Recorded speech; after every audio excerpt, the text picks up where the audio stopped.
Mari jemaat kita bangkit berdiri bersama-sama, kita serukan nama Yahweh dalam pujian Shema Yisrael. Shema Yisrael, Yahweh Eloheinu, Yahweh Eka. Shema Indonesia, Shema Indonesia, Yahweh Eloheinu, Yahweh Eka. Shema Ambarawa, Shema Ambarawa,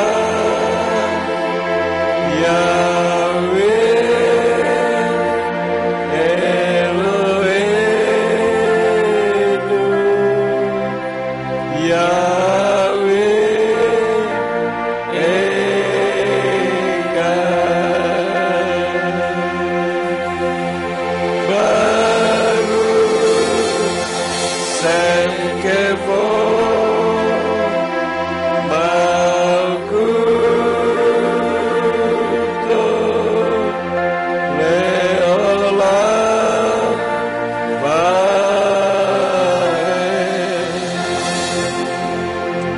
Semua kuasa penguasa roh jahat yang ada di udara, baik yang ada di Israel, yang ada di Indonesia maupun yang ada di Ambarawa, dengar, Yahweh Elohim kita, Dia Echad. Dialah satu-satunya Elohim yang layak dan berhak untuk dipuji dan ditinggikan di dalam nama Yeshua HaMashiach. Kami bersyukur karena Bapa Yahweh memberi kesempatan untuk kami dapat berkumpul bersama-sama untuk memuji dan meninggikan nama-Mu. Sekarang ya Tuhan, kami akan mendengar isi hati-Mu. Urapi hamba-Mu, urapi setiap kami dengan urapan yang sama, baik yang ada di ruangan ini maupun yang mendengar dari rumah masing-masing, supaya dengan demikian kami dapat mengerti, kami dapat memahami kebenaran firman-Mu. Berikan kemampuan kepada kami bukan hanya untuk mendengar firman-Mu saja, melainkan juga melakukan di dalam hidup kami. Terima kasih Bapa. Demi nama Adonai Yeshua HaMashiach, Tuhan dan Juru Selamat kami sudah berdoa dan mengucap syukur. Haleluya, semua yang percaya katakan, amin. Silakan duduk, Bapak Yahweh memberkati. Shalom Aleichem. Puji Bapak Yahweh, Bapak Ibu, pada saat ini saya akan membawakan firman sesuai dengan flyer yang sudah Bapak Ibu terima dengan judul keputusan dilematis. Apa itu yang dimaksud dengan keputusan dilematis? Keputusan dilematis adalah keputusan dalam keadaan dilema, yaitu keadaan sulit karena memiliki dua pilihan atau lebih, karena masing-masing punya konsekuensi, resiko, atau manfaat yang berbeda-beda. Jadi ibarat orang bilang itu ibarat makan buah simalakama. Nah, pada saat ini saya akan memberikan contoh keputusan dilematis. Saya akan ajak saudara untuk berinteraksi. Saya nanti tanya, tolong dijawab salah tidak apa-apa, supaya saudara bisa memahami ya. Misalkan saudara ditawari sebuah pekerjaan, gajinya besar tetapi di luar kota, sehingga jauh dari keluarga. Sedangkan saudara dapat gaji cukuplah ya, namanya orang bekerja, cukup gajinya tetapi dekat dengan keluarga. Saudara mau milih yang mana? Ya, Ibu? dekat dengan keluarga. Yang penting cukup gitu ya. Mangan ramangan kumpul. Iya kan? Ada enggak yang milih, saya kerja di luar kota, keluar negeri, enggak masalah, yang penting gajinya besar. Ada? Oh, ada. Ya. Jadi ini sebuah keputusan dilematis, saudara-saudara. Bagi orang yang biasa merantau, ya mendingan gaji besar, meskipun jauh dari keluarga. Tapi tidak semua orang punya pandangan demikian. Karena kalau belum pernah pergi jauh dari keluarga, itu enggak enak. Saya pernah mengalami dulu waktu SMA, dari TK, SD, SMP, itu dekat dengan keluarga. Saya berpikir, wah masa sih saya dekat keluarga terus, kapan mandirinya? Lalu saya punya tekad untuk sekolah keluar kota, maka saya mendaftarkan sekolah di Yogyakarta, SMA. Menggebu-gebu, saudara-saudara. Tapi setelah setengah bulan, homesick, rindu keluarga, rindu kumpul dengan orang tua. Kenapa? Karena tidak biasa. Tapi lama-lama terbiasa. Beda halnya dengan budaya salah satu suku. Saya panggil dengan hormat, yaitu suku Batak. Orang Batak itu prinsipnya hebat. Dia ingin merantau, dan sekali mereka melangkah keluar, pantang untuk kembali kalau belum sukses. Ini pandangan dari suku Batak. Saya bilang, woi, luar biasa. Makanya suku Batak itu perjuangannya luar biasa. Ya. Tapi beda dengan suku yang ada di Jawa. Suku yang ada di Jawa itu lebih mengutamakan kekeluargaan. Bukan tidak baik, baik. Ya, mengutamakan kekeluargaan, makanya ada istilah mangan ramangan kumpul, ya. Itu contoh yang pertama. Yang kedua, misalkan saudara ini suka seni, art gitu ya. Lalu saudara mau kuliah, ambil jurusan desain, baik desain grafis ataupun desain interior atau apalah. Tapi orang tua menghendaki saudara sekolah kedokteran atau sebagai teknik sipil atau teknik arsitek begitu ya. Atau orang tua menghendaki jadi pilot sekolah penerbangan. Nah, ini kan sebuah dilema. Nah, sekarang saya mau tanya lagi kepada saudara. Kalau saudara menghadapi dilema, anggap saja saudara yang sudah tua-tua mau kuliah. Gitu ya. Saudara suka seni, tetapi orang tua menghendaki yang lain. Saudara akan memilih yang mana? Ayo, yang milih kehendak orang tua, angkat tangan. Oh, enggak ada. Yang memilih kehendaknya sendiri. Loh kok sithik? Ini sebuah keputusan dilema. Kalau mengikuti kehendak sendiri bertentangan dengan orang tua, ada yang enggak tega. Nah, kalau mengikuti orang tua, tidak sesuai dengan keinginan isi hatinya. Nah, yang terbaik adalah dari pihak orang tuanya sendiri. Saya sebagai orang tua, menghendaki anak-anak saya melebihi saya. Katakanlah kalau saya titelnya 3, ya anak saya paling enggak titelnya 4 atau 2 lah minimal. Dan mau menurut apa yang dimauin asal benar, itu yang penting ya. Itu contoh keputusan dilematis. Sekarang bagi anak-anak muda nih, karena saya jarang bicara untuk anak muda. Anggap saja saudara masih muda semua.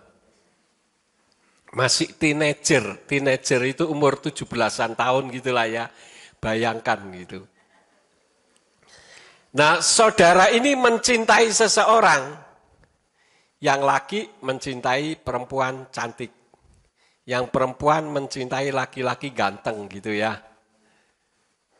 Tapi sahabat saudara juga mencintai orang yang saudara cintai. Ayo loh, mau milih yang mana? Mau memaksakan tetap mencintai atau membiarkan sahabat baik saya biar yang mendapatkannya? Yang mana sudah pilih? Yang pertama atau yang kedua? Enggak boleh gitu ya, pokoknya cinta mati gitu kan.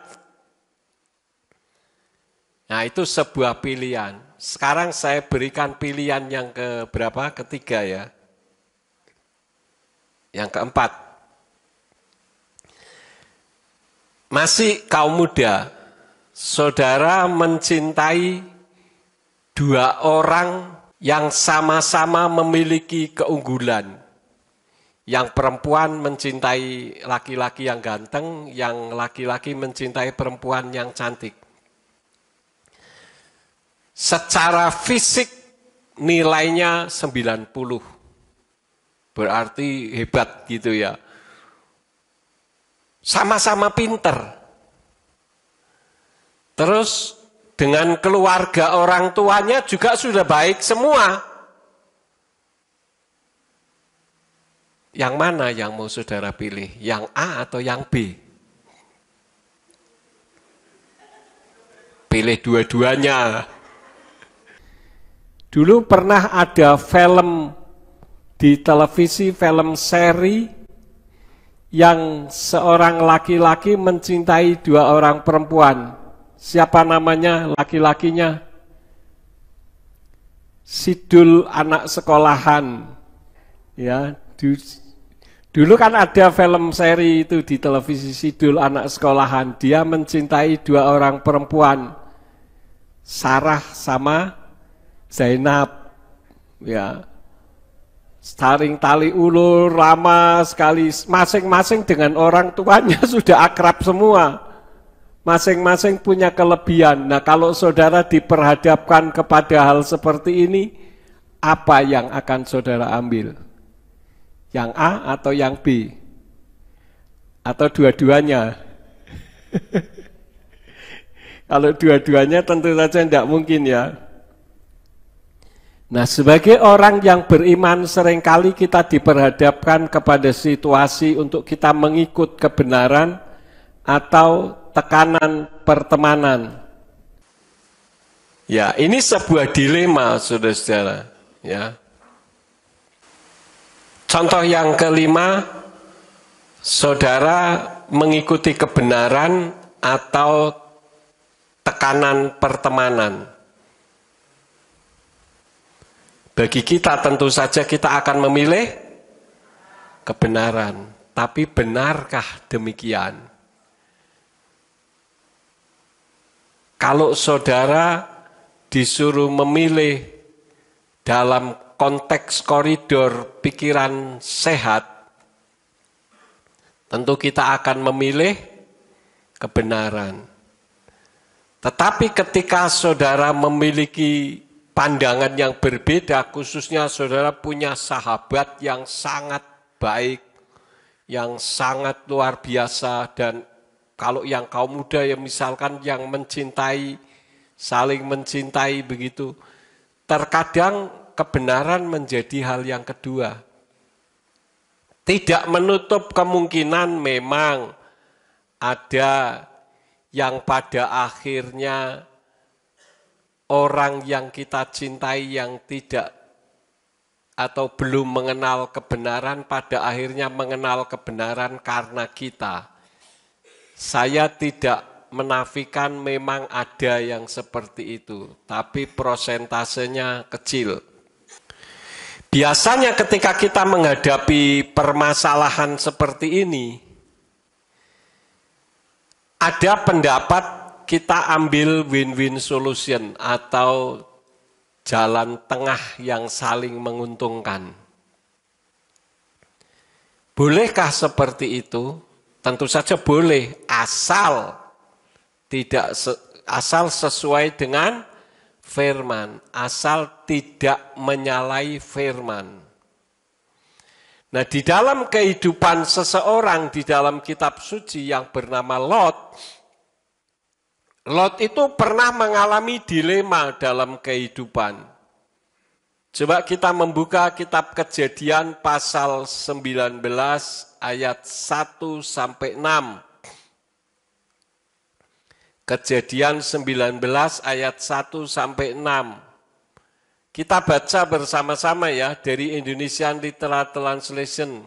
Kejadian 19 ayat 1 sampai 6 dengan bersuara yang keras. 2, 3. Dan kedua malaikat itu datang ke Sodom pada waktu petang, dan Lot sedang duduk di pintu gerbang Sodom. Dan Lot melihat, dan bangunlah dia untuk menyongsong mereka, dan dia bersujud dengan mukanya ke tanah. Dan dia berkata, lihatlah sekarang tuan-tuanku, aku mohon singgahlah ke rumah hambamu dan bermalamlah dan basuhlah kakimu. Lalu pagi-pagi tuan-tuan bangun dan melanjutkan perjalanan tuan-tuan. Tetapi mereka menjawab, tidak, karena kami akan bermalam di tanah lapang. Namun dia sangat mendesak mereka, maka singgahlah mereka kepadanya dan masuk ke dalam rumahnya. Dan dia menghidangkan jamuan bagi mereka dan membakar roti tanpa ragi, lalu mereka makan. Dan sebelum mereka duduk makan, pria-pria dari kota itu, yaitu pria-pria Sodom, mulai dari yang muda sampai yang tua, bahkan seluruhnya tanpa terkecuali, mengepung rumah itu. Dan mereka berseru kepada Lot dan berkata kepadanya, di manakah orang-orang yang datang kepadamu malam ini? Jawabnya, bawalah mereka keluar kepada kami, supaya kami dapat menggauli mereka. Dan Lot keluar ke pintu kepada mereka dan dia menutup pintu di belakangnya. Ini sebuah kisah nyata, di mana kalau kita membaca ayat ini saja, kita belum bisa mengetahui di mana sebetulnya letak keputusan yang dilematisnya dari Lot itu di mana. Perlu kita ketahui bahwa tradisi pada saat itu, di zaman itu, ketika ada seorang tamu datang kepada kita, maka kita sebagai tuan rumah memiliki kewajiban untuk melindungi tamunya. Ya. Melindungi tamunya dengan perlindungan yang maksimal.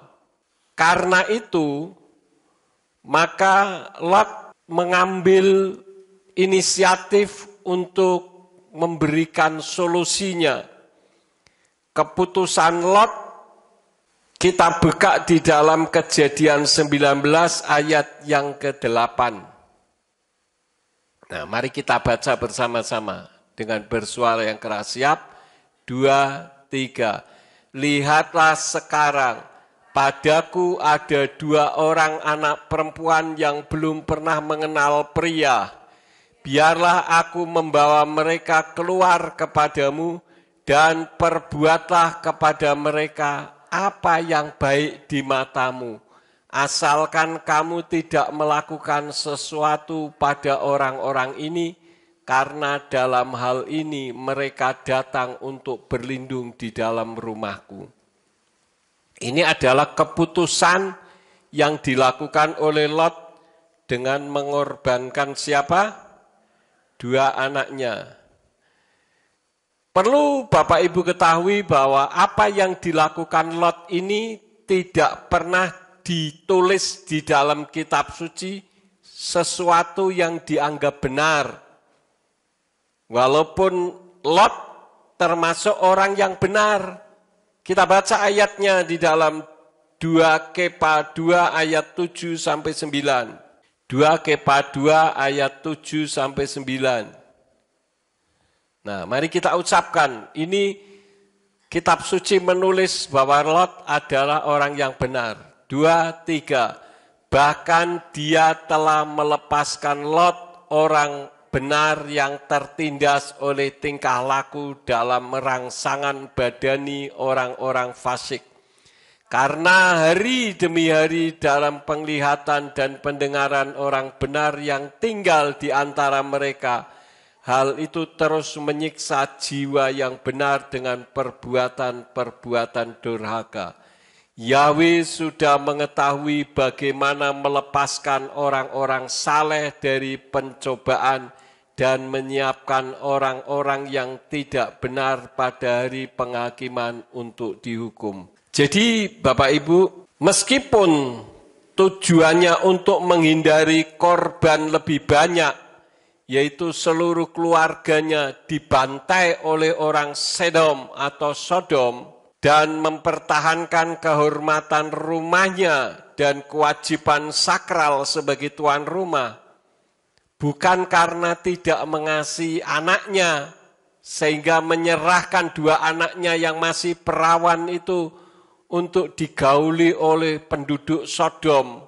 Karena Lot dalam hal ini mengalami tekanan sosial dan moral ekstrim, dan Lot tidak sepenuhnya memahami cara Yahweh dalam menghadapi situasi sulit. Ayat yang ke-9 dikatakan apa di situ?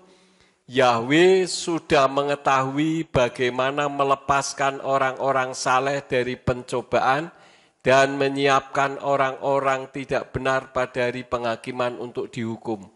Artinya Bapak Yahweh itu punya cara, punya rencana untuk melepaskan orang benar dari jerat tekanan moral. Karena kita melihat bagaimana Lot hidup di masa-masa yang sukar, karena lingkungannya semua tidak benar, Bapak Ibu. Tetapi keputusan Lot memang ditulis di ayat 2 Kepa 2 ayat 7 sampai 9 ini, bahwa Lot adalah orang benar. Tetapi keputusannya untuk menyerahkan 2 putrinya kepada orang Sodom itu tidak dianggap sebagai keputusan yang benar. Karena ketika saudara membaca di dalam kitab suci dari kitab Kejadian sampai kitab Wahyu, tidak ada statement atau pernyataan dari kitab suci bahwa keputusan Lot menyerahkan 2 putrinya kepada penduduk Sodom itu merupakan sebuah kebenaran yang tercatat.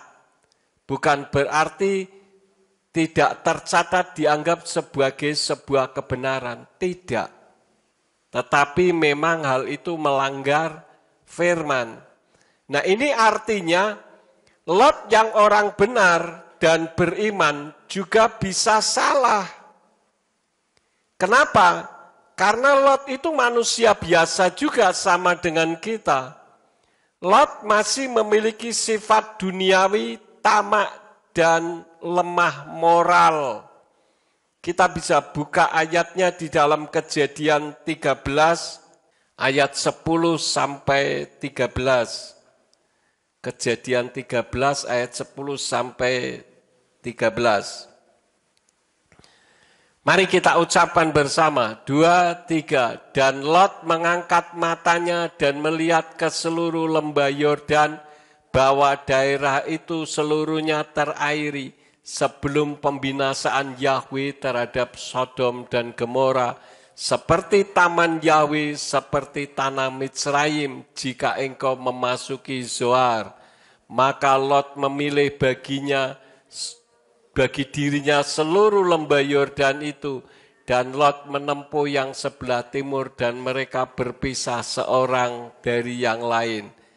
Abram menetap di tanah Kanaan, sedang Lot menetap di kota-kota lembah itu dan berkemah di dekat Sodom. Ayat 13, dan orang Sodom itu jahat dan sangat berdosa di hadapan Yahweh. Ini adalah ketika Abram memberikan pilihan. Kamu dengan saya masih keluarga, tidak usah sampai ribut-ribut gara-gara penggembala-penggembala domba kita, penggembala-penggembala ternak kita bertengkar, nanti kita jadi ikut-ikutan bertengkar. Biasanya kan gitu. Ya, seperti anak kecil sama anak kecil bertengkar. Biasanya bukan cukup anak kecil dengan anak kecil yang bertengkar, tapi melibatkan siapa? Orang tua. Orang tuanya ikut bertengkar. Nanti anaknya sudah baikan, orang tuanya masih diem-dieman. Gitu. Nah ini yang diambil keputusan oleh Abram, kamu pilih Lot. Kalau kamu ke kanan, aku ke kiri. Kamu ke utara, aku ke selatan. Kira-kira begitu.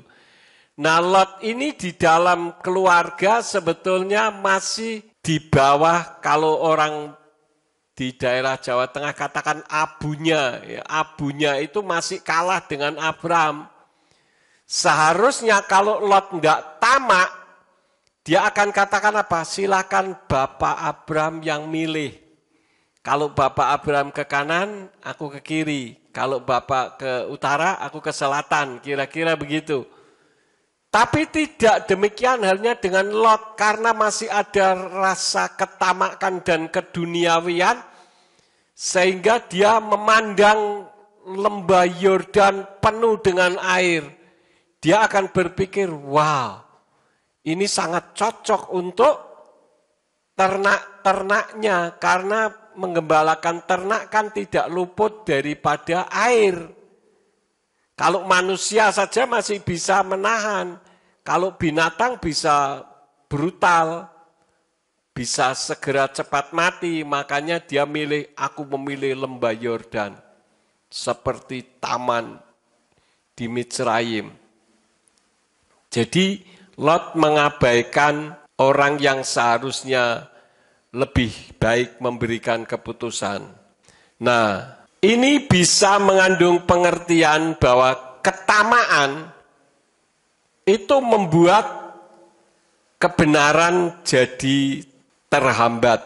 Banyak orang mengaku diri sebagai pelayan Tuhan, hamba Tuhan, tetapi realitasnya menjadi hamba dirinya sendiri, atau menjadi hamba uang. Karena itu maka ketamaan membuat nama Yahweh terhambat untuk disosialisasikan. Meskipun orang itu sudah mengerti bahwa nama Yahweh yang awalnya dianggap berarti saksi Yehuwa, tetapi setelah mendengarkan banyak hal, mereka tahu bukan saksi Yehuwa, tetapi tidak berani untuk menyatakannya, untuk mensosialisasikannya. Alasannya apa? Ketamakan. Takut dipecat, takut ditinggal teman, takut tidak makan atau miskin, takut dianggap sesat, takut apa lagi? Banyak ketakutan-ketakutan yang ada. Padahal sebetulnya itu merupakan takut terhadap bayangannya sendiri. Kalau semua orang yang mengaku sebagai hamba Tuhan dalam tanda petik artinya menghambakan diri kepada Tuhan, di mana Tuhan menghendaki namanya disebut, ya seharusnya dia menyebut namanya. Tetapi karena ketamakan penuh dengan ketakutan-ketakutan tadi, maka orang tidak berani menyatakan, mensosialisasikan kebenaran. Berbagai macam alasan dicari supaya masih tetap tidak berubah. Ini salah satu realitas, karena ketika kita mengenal kebenaran, kita berada dalam keputusan dilematis. Saya sudah pernah ceritakan kepada saudara. Saya mengetahui ini sebuah kebenaran. Awalnya saya menolak. Tapi setelah saya berdoa, Tuhan singkapkan rahasia kebenaran firman-Mu. Baik secara teologis, secara historis, secara arkeologis, secara biologis, singkapkan semuanya. Lalu Tuhan menyingkapkan, waduh, ternyata ini sebuah kebenaran. Saya berada pada keputusan dilematis. Saya sudah tahu kebenaran, kalau saya tidak menyampaikan, berarti saya membohongi jemaat. Saya berpikir, untuk apa kalau begitu saya melayani Tuhan, kalau saya tahu kebenaran saya tidak berani menyampaikannya. Mulailah saya mengkalkulasi untung ruginya. Kalau saya mensosialisasikan nama Yahweh, keuntungannya apa? Saya tulis 1, 2, 3. Kerugiannya apa? Saya tulis 1, 2, 3. Loh, kok lebih banyak kerugiannya? Tetapi kembali saya berpikir, kalau saya tidak mensosialisasikan, bagi Tuhan tidak masalah. Dia bisa memakai orang lain untuk mensosialisasikan. Betul? Maka saya ambil keputusan, saya lebih memilih yang memiliki keuntungan sedikit tetapi bersifat kekal. Ada orang mengatakan, Yahweh kan hanya ada di perjanjian lama. Waktu saya dipanggil Paul Will di Semarang, di depannya rumah sakit Karyadi, ya. Itu sebelumnya kan saya dicari 6 intel ke rumah 2 kali nggak ketemu. Kebetulan waktu itu almarhum Pak Heri, orang tuanya Bapak Gembala Nino Andretti dimakamkan. Kebetulan waktu itu yang disinggung adalah saya dengan Pak Markus Bawani yang ada di Boja. Saya bilang, ayo Pak kita datangi kantor polisi. Jemaat di dalam mobil berdoa semuanya, saya turun di sana. Saya bilang, mana 6 intel yang lain Pak? Pikir saya ngomong biar sekali semuanya dengar begitu. Oh, mereka sedang bertugas Pak Pendeta, sudah tidak usah dengan yang lain. Nah nanti saya masih dicari-cari lagi, oh tidak, nanti saya akan berikan laporan. Oke, silakan Bapak tanya. Dia tanya, saya jawab. Dia tanya, saya jawab.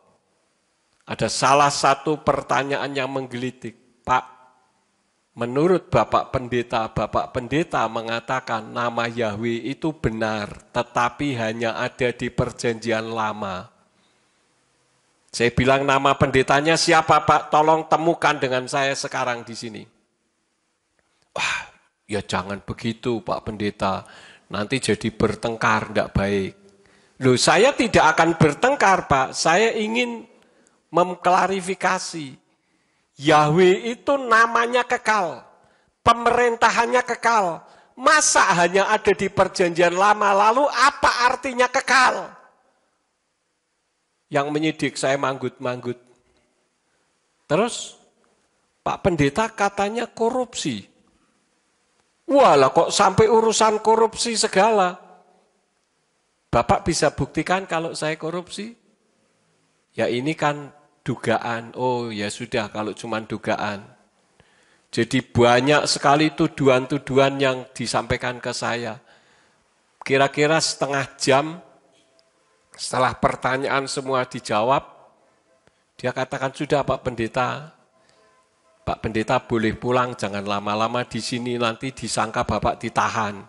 Jadi kebenaran itu harus dinyatakan dengan keberanian, tetapi bukan keberanian yang konyol.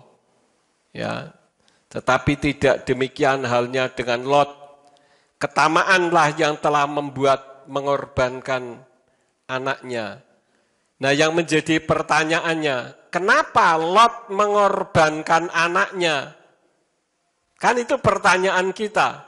Nah, untuk itu saya perlu melihat pola pikir orang Yahudi, yaitu para rabi, tentang pendapatnya.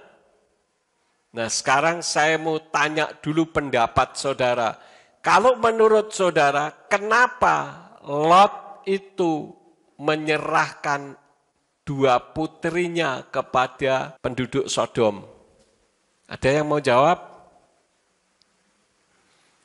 Pak Cito? Karena tahu siapa tamunya. Ya, boleh.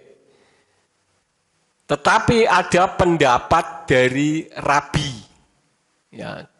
Ini bukan firman Tuhan loh yang akan saya sampaikan, tetapi ini pendapat rabi atau tafsir. Firman Tuhan atau bukan? Bukan. Ya, jadi saya sampaikan supaya jangan diimani, tidak boleh diimani, tetapi kita perlu tahu apa sih pendapat para rabi. Nah, kita membuka di dalam Midras Rabbah pasal 50 ayat yang ke-11. Ini pendapat rabi Yahudi yang perlu kita ketahui walaupun tidak kita imani. Karena kita tahu orang Yahudi itu pola pikirnya kan luar biasa. Sehingga kita bisa memahami bagaimana sih pendapat mereka. Kok Lot ini menyerahkan putrinya kepada orang Sodom, berarti kan bisa diperkosa, bahkan bisa sampai mati. Nah ini ya. Midras Rabbah 50 ayat yang ke-11. Amar Lot Yisli stay banot selo yadeu is weki yes bas Sodom betulah ela lehodia seni kemotam. Itu kalau diterjemahkan kata per kata seperti yang ada di bawahnya. Tetapi terjemahan bebasnya begini. Lot berkata, aku mempunyai dua anak perempuan yang tidak berhubungan dengan laki-laki. Apakah ada perawan di Sodom atau Sodom? Melainkan aku mengatakannya untuk menunjukkan bahwa aku tidak seperti mereka. Jadi Lot ini sebetulnya ingin menunjukkan kepada penduduk Sodom bahwa dia itu orang yang takut akan Tuhan. Tetapi dengan cara yang keliru. Ya. Kenapa? Karena Lot tahu di Sodom atau Sodom itu tidak ada perempuan perawan, termasuk kanak-kanak. Artinya di Sodom banyak orang berpenyakit apa? Yang sukanya dengan anak-anak? Pedofilia, pedofil, ya. Dan Lot membuktikan diri dan keluarganya bersih. Maka dia menunjukkan bahwa kepada orang Sodom untuk meminta membuktikannya. Nah, untuk membuktikannya sih benar, tetapi caranya yang salah. Ya. Jadi untuk membuktikan kebenaran itu diperlukan atau membutuhkan pengorbanan, asal pengorbanannya tidak melanggar firman. Seharusnya yang dikorbankan siapa? Anaknya atau dirinya? Dirinya seharusnya. Karena dia yang sudah berani menerima tamu. Nah ini kesalahannya di situ, saudara-saudara. Nah seperti firman Elohim katakan bahwa untuk membuktikan kebenaran diperlukan atau membutuhkan pengorbanan. Asal pengorbanannya tidak melanggar firman, kita membuka di dalam Matius 16 ayat 24. Matius 16 ayat yang ke-24. Mari kita ucapkan bersama, 2, 3. Kemudian Yesua berkata kepada para muridnya, jika seseorang ingin mengikuti aku, hendaklah dia menyangkal dirinya dan memikul salibnya dan mengikut aku. Menyangkal diri dan memikul salib. Apa yang dimaksud menyangkal diri di sini? Yang dimaksud menyangkal diri ada melepaskan hak, tidak mengikuti keinginan diri yang bertentangan dengan firman. Sebetulnya kalau Lot menyerahkan dirinya untuk menjadi pengganti dua tamunya, ini sudah menjadi sebuah kebenaran yang ditunjukkan, dibuktikan dengan tidak melanggar firman. Karena dia yang budaya pada saat itu demikian. Jadi kita membaca kitab suci harus memahami budaya pada saat itu juga. Artinya tidak seharusnya dia mengorbankan anaknya, tetapi dirinya sendiri. Seperti contohnya Yonah atau Yunus. Ketika dia bersalah dipanggil untuk pergi ke Niniwe, tetapi dia pergi ke Tarsis. Dia mengalami masalah di tengah laut.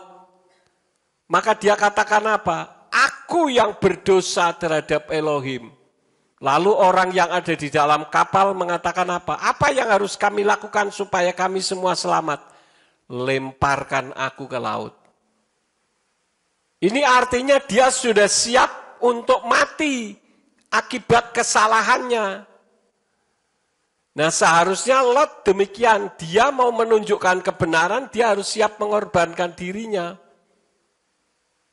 Saya ketika menyampaikan kebenaran demi melindungi jemaat, saya siap mengorbankan diri saya. Terbukti beberapa waktu yang lalu pernah tempat saya itu, kalau ada orang lapor polisi, saya pasti ditangkap. Saudara. Kenapa? Karena dipakai untuk gudang miras. Pada saat itu yang memberontak itu Pak Jito dengan Pak Pri almarhum. Tidak bisa. Apapun yang terjadi malam ini juga harus diambil. Tidak boleh ditaruh di rumah pendeta. Kalau pada saat itu ada orang lapor polisi, Pak Yakub ngumpulin miras, masuk saya di dalam penjara. Bukan karena nama Yahweh, tapi karena miras. Wah, bubar sudah ya. Jadi menyangkal diri itu mengutamakan kehendak Yahweh daripada egonya. Kenyamanan diri membuat ambisi pribadi. Pada saat saya menampung miras, saya salah atau tidak? Salah. Tapi pada saat itu yang ada di otak saya bukan salah atau benar, tapi saya melindungi jemaat supaya bisa tetap beribadah. Karena kita tidak punya tempat ibadah. Saya korbankan betul-betul, tidak apa-apa. Yang penting jemaat bisa tetap beribadah. Tetapi ya saya bersyukur Tuhan pakai Pak Jito dan almarhum Pak Pri untuk memprotes yang menitipkan miras. Sehingga malam itu juga diambil.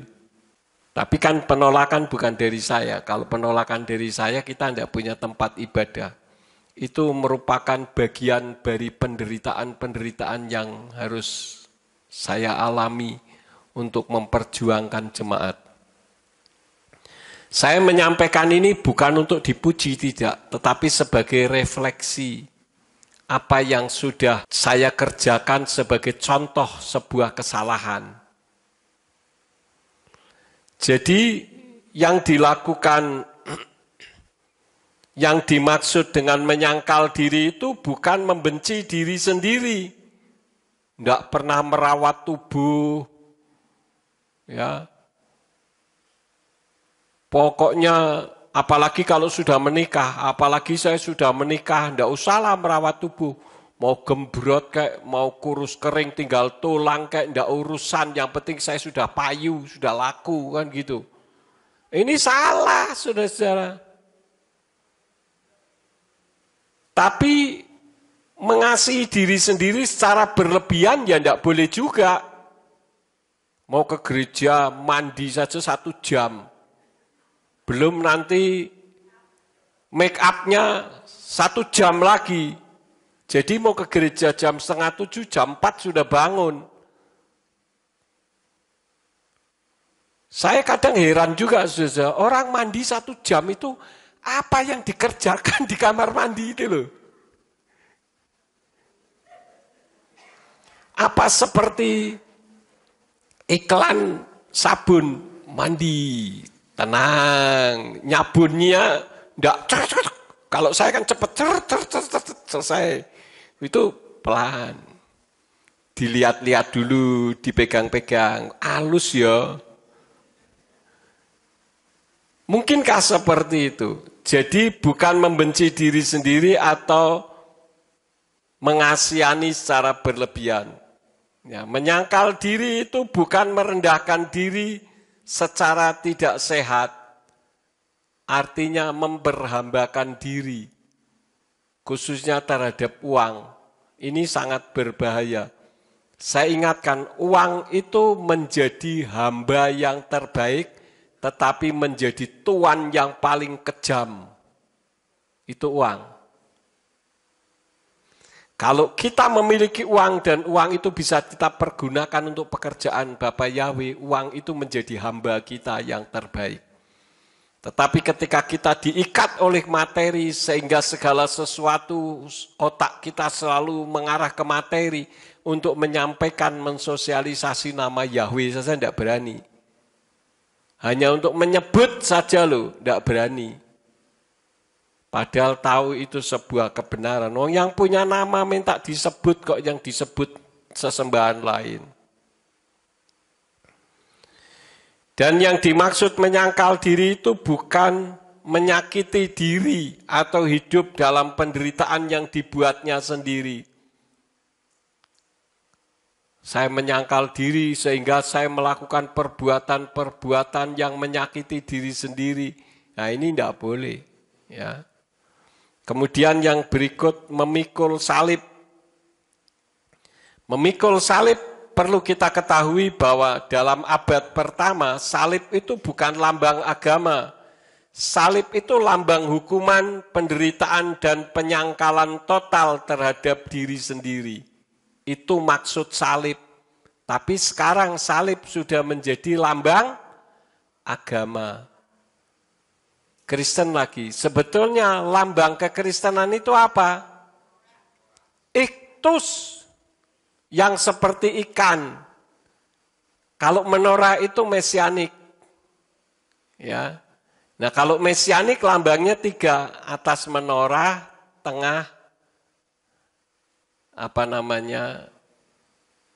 iktus, ya.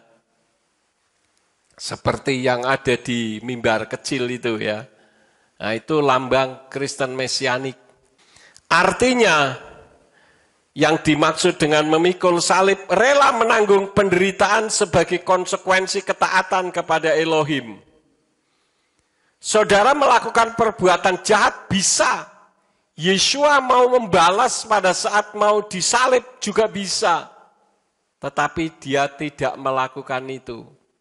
Karena dia taat kepada Elohim. Yaitu dirinya sendiri yang memang sudah turun ke bumi Bapa Yahweh untuk menyelamatkan umat manusia. Arti memikul salib adalah kesetiaan kepada Yeshua meskipun membuat hidupmu sulit. Mau korupsi bisa, tetapi tidak mau melakukan itu karena kesetiaannya kepada Yeshua. Yang disebut memikul salib adalah menghadapi pertentangan ketika memilih kebenaran. Artinya saudara berada di sebuah dilema, yang mana yang harus saudara pegang? Sebagai orang yang sudah beriman, tentu kebenaran yang menjadi pegangan kita. Yang dimaksud memikul salib adalah siap dan rela tidak diterima lingkungan karena tidak mau kompromi dengan dosa.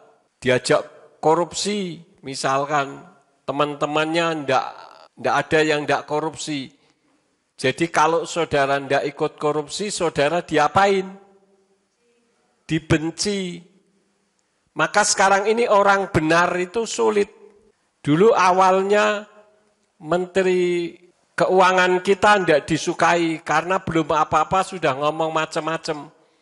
Tapi ketika melihat perbuatan terobosan-terobosannya yang berpihak kepada masyarakat, dia diapain? Dibenci. Maka kalau saudara nonton di YouTube, saudara akan melihat bagaimana sepak terjang Menteri Keuangan kita yang berpihak kepada rakyat, tetapi banyak dibenci oleh pejabat-pejabat yang biasa korupsi. Jadi tindakan Lot yang terkena keputusan dilematis, sekali lagi bukan karena sebuah budaya. Ya. Kenapa? Karena ada masyarakat yang budayanya mirip seperti Sodom, yaitu masyarakat Mongolia yang hidup nomaden. Jadi negara Mongolia yang ada sekarang ini memiliki dua versi, yaitu yang modern dan yang nomaden. Yang hidup nomaden, jika ada tamu laki-laki bermalam, tuan rumah harus menyiapkan perempuan untuk menemani, untuk menghangatkan tamunya. Ini bukan sebuah keputusan dilematis, tetapi tradisi turun-temurun. Tentu pastinya melanggar firman. Nah, kita melihat bagaimana akibat Lot mengambil keputusan yang tidak sesuai firman. Dia harus mengalami tragedi saat dihancurkannya Sodom, Gomora, Adma, dan Zeboim. Saya kenapa bisa diizinkan Tuhan untuk menghadapi permasalahan? Pada tahun 2001, keputusan saya untuk memberitakan nama Yahweh sudah benar atau belum?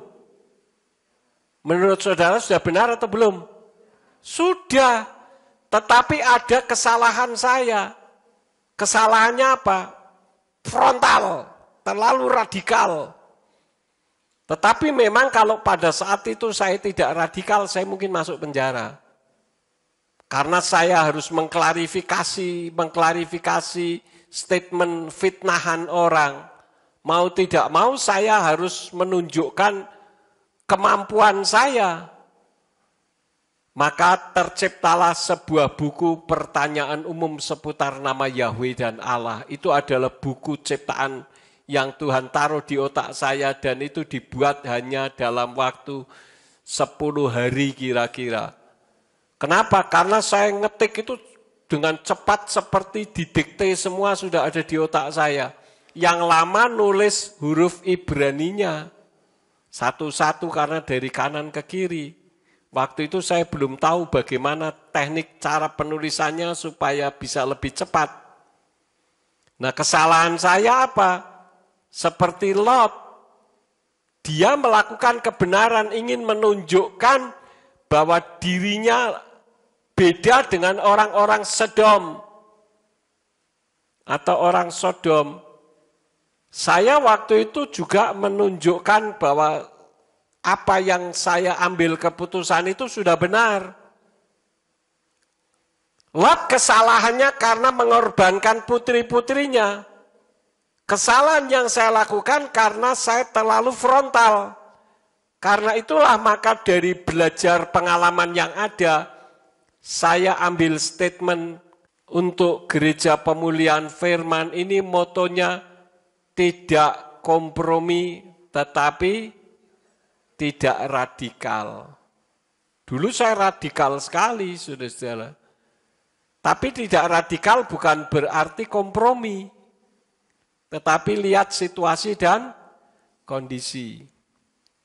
Jadi ketika Bapak Ibu menghadapi permasalahan, dilema sebuah keputusan yang dilematis, apa yang harus saudara lakukan? berdoa kepada Tuhan.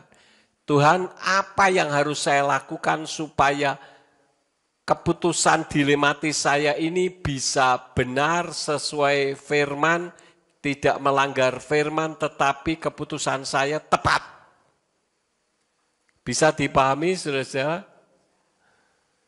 Karena setiap kita pasti pernah menghadapi permasalahan dilema. Apalagi saya sebagai seorang gembala, banyak keputusan dilematis dari jemaat yang dilontarkan kepada saya.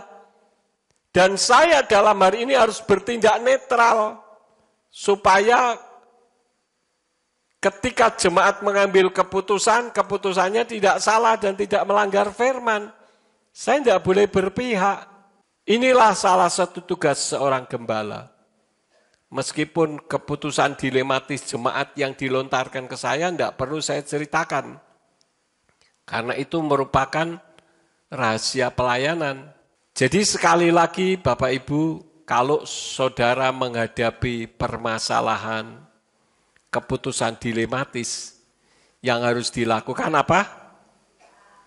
Berdoa, minta petunjuk Bapa Yahweh. Harus apa, saudara? Berdoa dan minta petunjuk Bapa Yahweh. Kita ucapkan bersama, berdoa dan minta petunjuk Bapa Yahweh. Jangan mengambil keputusan ketika sedang emosi. Keputusan saudara pasti salah. Meskipun mungkin saudara bisa menganggap itu sebuah kebenaran. Ini saja firman yang saya sampaikan untuk saudara pahami, sehingga seluruh jemaat gereja pemulihan firman Surya Kebenaran maupun yang ada di tempat ini dan ada di rumah masing-masing tidak salah di dalam mengambil keputusan. Karena setiap keputusan dilematis itu berbeda-beda kasusnya. Amin buat firman Tuhan. Kami mengucap syukur kepadamu Bapa Yahweh untuk ibadah pada saat ini di mana Engkau telah memimpin dari awal hingga akhirnya. Kami berdoa untuk seluruh jemaat, baik yang ada di ruangan ini maupun yang mendengarkan dari rumah masing-masing. Kiranya Tuhan berikan hikmat untuk mampu memutuskan di saat-saat harus mengambil keputusan dilematis yang tidak melanggar kebenaran firman. Kami menyerahkan ke dalam tangan-Mu untuk tangan-tangan yang sudah memberikan korban persembahan untuk radio. Kiranya Engkau mengembalikan dengan berlipat kali ganda dan radio bisa tetap memancar bagi kemuliaan nama-Mu. Semua yang sudah ambil bagian di dalam pelayanan pada saat ini Engkau pakai semakin hari semakin heran. Kalau sebentar kami akan pulang, baik yang pulang ke Salatiga, yang pulang ke Jogja, yang pulang ke daerah Ambarawa dan sekitarnya, kami serahkan perjalanannya ke dalam tangan-Mu. Jauhkan dari mara bahaya, kecelakaan maut, orang jahat maupun kerusakan kendaraan. Tibakan di rumah dengan selamat, dan kumpulkan di waktu yang akan datang dengan iman yang lebih baik dari hari ini. Terima kasih Bapa. Sekarang berkatilah kami karena kami siap menerima berkat daripada-Mu. Mari kita angkat kedua belah tangan kita untuk menerima berkat Yahweh. Yefarka Yahweh weyes mereka. Yahweh memberkati engkau dan memelihara engkau. Yair Yahweh pana oleh kawi kuneka. Yahweh menyinari engkau dengan wajahnya dan memberi engkau anugerah. Yesa Yahweh pana oleh kawi Yashem leka shalom. Yahweh menghadapkan wajahnya kepadamu dan memberi engkau damai sejahtera. Diberkatilah engkau di kota dan diberkatilah engkau di ladang. Diberkatilah buah kandunganmu, hasil bumimu dan hasil ternakmu, yakni anak lembu sapimu dan kandungan kambing dombamu. Diberkatilah bakulmu dan tempat adonanmu. Diberkatilah engkau pada waktu masuk dan diberkatilah engkau pada waktu keluar. Sekarang pulanglah dan terimalah berkat. Kasih Bapa Yahweh Sang Pencipta, kasih karunia Adonai Yeshua HaMasiah Sang Pembeli Jiwa, dan Ruach HaKodes menyertai saudara sekalian sampai Maranatha. Adonai Yeshua HaMasiah datang kembali untuk yang kedua kali dan mengangkat kita semua. Haleluya.